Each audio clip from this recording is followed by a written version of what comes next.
Je vous propose de ne pas penser à un éléphant rose. Alors, vous y arrivez? Eh bien, j'imagine que non, c'est assez compliqué et notre cerveau, quand on lui demande de ne pas penser à un éléphant rose, eh bien, il en voit même partout. Ces capsules vidéo sont faites pour vous, entrepreneurs, pour vous sentir bien chez vous avec une organisation au top. La première capsule était, elle, dédiée à quelles sont les problématiques que vous rencontrez actuellement dans votre organisation à la maison et qu'est-ce que vous ressentez, de quoi vous avez besoin.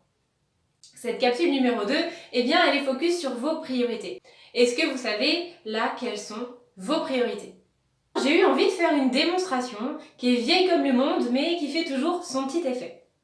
Pour cela, je vais y placer à l'intérieur des éléments, des pommes de terre.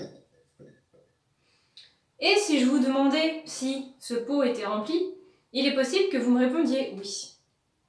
Et pourtant, je vais y placer d'autres choses, des haricots rouges.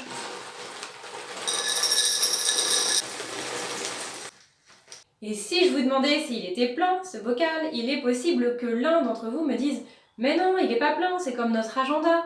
Dans notre journée, même si on pense qu'on n'a plus de place, on peut toujours forcer un peu, pousser pour ajouter d'autres choses. » Eh bien non, c'est pas ça. C'est pas en tout cas ce que veut nous montrer cette expérience. Et je vais même pouvoir ajouter des choses encore.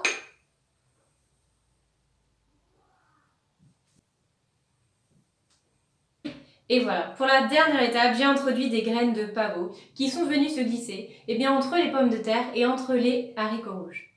Alors, que nous révèle cette expérience? Cette expérience est tout simplement une analogie à notre vie. Les pommes de terre représentent ici les priorités. Alors, qu'est-ce que nous apprend cette expérience? Que si vous ne placez pas les pommes de terre en priorité dans votre journée, eh bien vous allez vous laisser submerger par tout un tas d'autres activités, toutes excepté celles qui sont les plus importantes pour vous. Pour y voir plus clair de votre côté, je vous invite à prendre un papier et un crayon.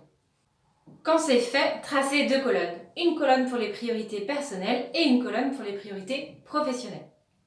La proposition va être de pouvoir trouver 3 choses par colonne. Quelles sont ces activités qui vous donneront satisfaction en fin de journée et qui auront un effet de levier? Où choisissez-vous de laisser votre énergie?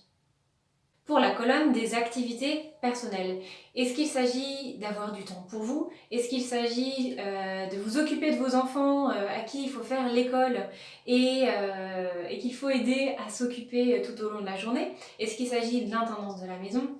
Voilà, réfléchissez à tout ça.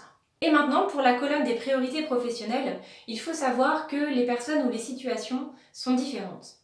À vous de voir ce qui est le plus important et le plus urgent, ce qui comporte un risque à ne pas être traité maintenant ou tout ce qui, en tout cas, est une opportunité.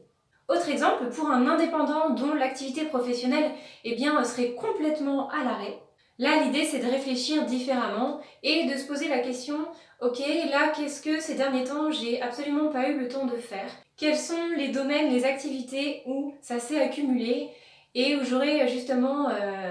et où ce serait justement une opportunité, ce temps offert.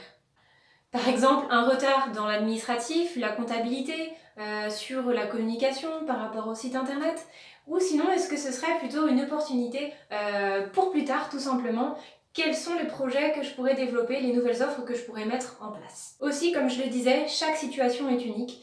Et il est aussi possible qu'un entrepreneur, je pense par exemple à une personne célibataire qui a des enfants et qui a aussi une entreprise, doive se consacrer pour l'instant uniquement à ses enfants, le temps d'y voir un petit peu plus clair. Voilà, j'espère en tout cas que cet exercice des 2 colonnes et de la métaphore vous aura aidé. Alors, réservez des temps dédiés pour vos priorités. Très prochainement, je vous invite à suivre la capsule numéro 3 où vous pourrez découvrir une activité à faire en famille pour pouvoir vous organiser au mieux tous ensemble à la maison. Je vous dis à très bientôt et surtout prenez soin de vous et faites de votre organisation une affaire personnelle.